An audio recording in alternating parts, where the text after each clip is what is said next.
ด้านหน้าวัด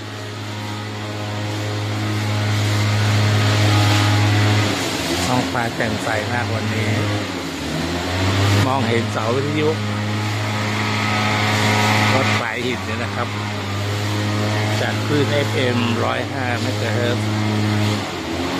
สูงเท่างานอยู่นู้น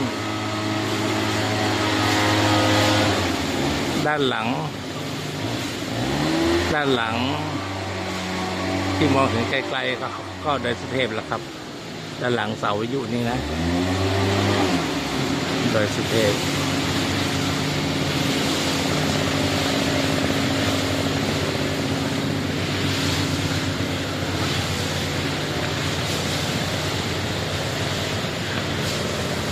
เดินขึ้นไปได้ห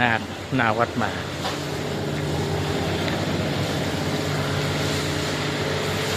เจอศาลากดขวามือวิหารพระเจ้าเก้าตื้อ